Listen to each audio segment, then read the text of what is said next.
Сәлем балақай. Бүгін сені каналда көргеніме өте қуаныштымын. Бүгін біздер бірге 54-ші сабақ К дыбысы және әрпіне арналған екінші тақырыпты өтетін боламыз. Тапсырмалардың орындалу ретін түсіндіріп өтетін боламын. Алдымен каналға тіркелуді ұмытпа. Егер оны әлі жасамаған болсаң, каналға тіркеліп лайк қалдыр. Қане ендеше сөздерді бірге оқып шығайық. Терек,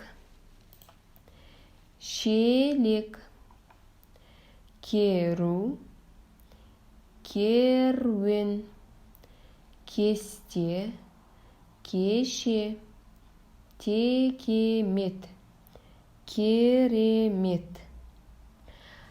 Екі буын, үш буыннан тұратын сөздерді оқып шықтық. Енді қарайық. Бұл жерде тұрған ненің суреті? Теректің суреті. Бұл кестенің суреті. Ал бұл керуен. Яғни ертеректе адамдар көшкен кезде осылай түйелерге заттарын арқалап, түйелерді бірінің артынан бірін тізіп керуенмен көшетін болған. Ал енді бұл жерде сөздерді қарасақ, нелер деген сұрақ қойып тұр. Осы тақырыпқа дейін біздер затты көпше түрде және жекеше түрдегі айтылуларын өттік.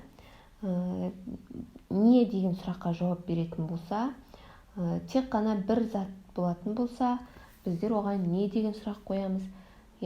Ал ол бірнеше, екі немесе одан да көп заттар тұратын болса, нелер деген сұрақ қоямыз. Енді қараймыз. Бір ғана терек тұр, біздер оны не дейміз. Не терек. Ал бірнеше терек тұратын болса, ол нелер болады. Теректер. Осы арқылы біздер ол теректердің көп екендігін білеміз. Келесі, керуен, не, керуен, нелер, керуендер. Келесі, кесте, не, кесте, нелер, кестелер. Нелер кімдер? Бұл көпше түрде, ал кім не жекеше түрде. Келесі астында тапсырмаға қарайық. Бұл жерде берілген сөздерден біздерге сөйлем құрастыру керек.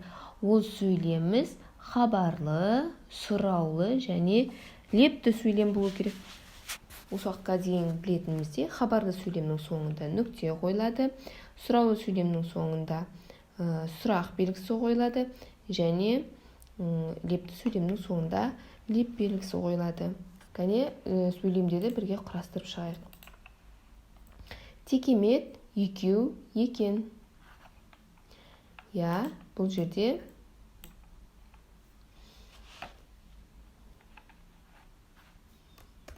текемет, екеу, екен деген хабарлы сөйлем. Бұл жерде текеметтің саны екеу екендігі туралы айтылып тұр. Келесі, кесте, мынау, ме деген сөздер берілген. Енді осыдан сөйлем құрастырайық. Мынау кесте ме?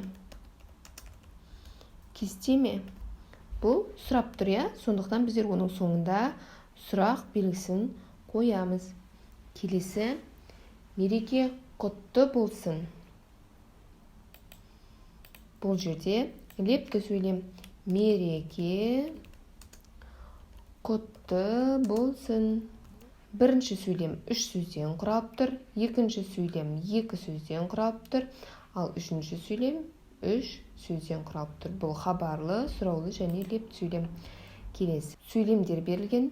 Ескек ұзын, мынау ескек, олар екеу. Біздер қайықтың суда жүзу үшін ескегі болатын білеміз. Оны адамдар есу арқылы қайықты суда жүзуге ыңғайлайды. Енді бірінші бұл сөйлем бұл жерде мынау ескек. Ескек ұзын, олар екеу. Осылай рет-ретімен мәтін құрастыруымыз қажет. Келесі, астындағы тапсырма. Бұл жерде сөз құрастыру қажет. Кәне, қалай болады? Бұл сөздің соңында Б әрпі немесе К әрпі келеді. Бұл жерде Б немесе К сәйкестендіруіміз қажет. Шеле, қалай болады? Шелек болады, иә? Шелек, бұл жерде к әрпі тұру керек. Келесі бота. Келесі текемет, қобыз. Бұл жерде тұрған әріптердің орындарын таптық.